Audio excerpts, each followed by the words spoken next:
നമ്മൾ ആലോചിച്ച് നോക്ക്, ഈ പരിശുദ്ധമായ മാസത്തിൽ നമ്മുടെ പണ്ഡിതന്മാർ, നമ്മുടെ പണ്ഡിത സമൂഹം ഈ ഉമ്മത്തിന്റെ നിലനിൽപ്പിന് വേണ്ടിയിട്ട് അവർ സന്ദേശയാത്രകൾ നടത്തിക്കൊണ്ടിരിക്കുകയാണ്. അല്ലാഹു തആല നമ്മുടെ പണ്ഡിതന്മാർക്കെല്ലാം അല്ലാഹു ആഫിയത്ത് കൊടുക്കുമാറാകട്ടെ. അല്ലാഹു അവർക്കെല്ലാം ദീർഘായുസ്സ് കൊടുക്കുമാറാകട്ടെ. ഉറച്ച ആദർശം, ഒരുമയുള്ള ഉമ്മത്ത് എന്ന പ്രമേയത്തിൽ ബഹുമാനപ്പെട്ട ദക്ഷിണ കേരള ജംഇയ്യത്തുൽ ഉലമയുടെ പണ്ഡിതന്മാർ ഈ കേരളക്കരയിൽ സന്ദേശയാത്ര നടത്തിക്കൊണ്ടിരിക്കുകയാണ്. എന്തിനു വേണ്ടിയിട്ട്? ഈ ഉമ്മത്തിന്റെ ആദർശം അത് കളങ്കപ്പെടാൻ പാടില്ല, ഉമ്മത്ത് ഭിന്നിക്കാൻ പാടില്ല, ഉമ്മത്ത് ഐക്യമായി നിലനിൽക്കണം. അത് അവരുടെ നിലനിൽപ്പിന്റെ ആധാരമാണെന്ന് ഈ ലോകത്തോട് വിളിച്ചു പറയാൻ നടത്തുന്ന കഠിന പ്രയത്നമല്ലേ ബഹുമാനപ്പെട്ട സമസ്ത കേരളയുടെ അധ്യക്ഷൻ ബഹുമാനപ്പെട്ട ജിഫ്രി മുത്തുക്കോയ തങ്ങളുടെ നേതൃത്വത്തിൽ സമസ്തയുടെ മഹോന്നതന്മാരായ പണ്ഡിതന്മാർ ഈ കേരളക്കരയിൽ സന്ദേശയാത്ര നടത്തിയിരിക്കുന്നു.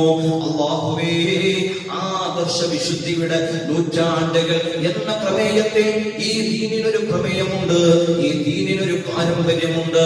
ആ പാരമ്പര്യത്തിലേക്ക് ഉമ്മത്ത് മടങ്ങൽ കൊണ്ടല്ലാതെ ഉറച്ച ഈമാൻ നമ്മളിൽ നിലനിൽക്കുകയില്ല എന്ന് ഈ ലോകത്തെ പഠിപ്പിക്കണം. മറന്നു പോകരുത്. ഉമ്മത്തിന് വേണ്ടി ഒരു വിശാലമായ കാഴ്ചപ്പാടോടുകൂടി യാത്ര നടത്തി. അല്ലാഹു തആല സ്വീകരിക്കുമാറാകട്ടെ. ബഹുമാനപ്പെട്ട കാന്തപുരം അബൂബക്കർ ഉസ്താദ് അവരുടെ നേതൃത്വത്തിൽ കേരളത്തിൽ സന്ദേശയാത്ര നടത്തിക്കൊണ്ടിരിക്കുകയാണ്. മനുഷ്യത്വം എന്ന പ്രമേയമാണ്. ഭിന്നിപ്പ്, വർഗീയത, മുതലെടുപ്പുകൾ, കലാപങ്ങൾ, കലാപാന്തരീക്ഷങ്ങൾ, ഈ നാടിനെ നശിപ്പിക്കുന്ന ഏത് പ്രവൃത്തിക്കെതിരെയും ഓരോ മനുഷ്യനും ഉറച്ചു നിൽക്കണം, മനുഷ്യർക്കൊപ്പം ഉറച്ചു നിൽക്കണം എന്ന പ്രമേയത്തിൽ ഒരു വലിയ പണ്ഡിത സമൂഹം യാത്ര നടത്തിക്കൊണ്ടിരിക്കുന്നു.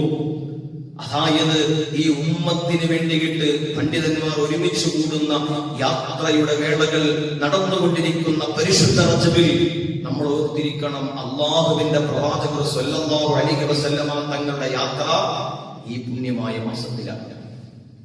ആ യാത്രയിലൂടെ നമുക്ക് കിട്ടിയത് എന്താണ്?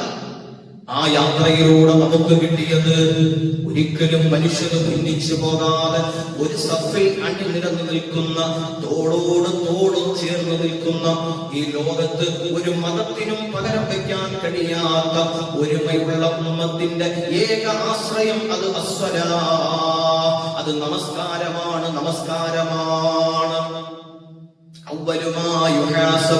അല്ലാഹു ആദ്യം ചോദ്യം ചെയ്യപ്പെടുന്നത് നമസ്കാരത്തെ കുറിച്ചെന്ന് മുത്തുനബി മുഹമ്മദ് മുസ്തഫ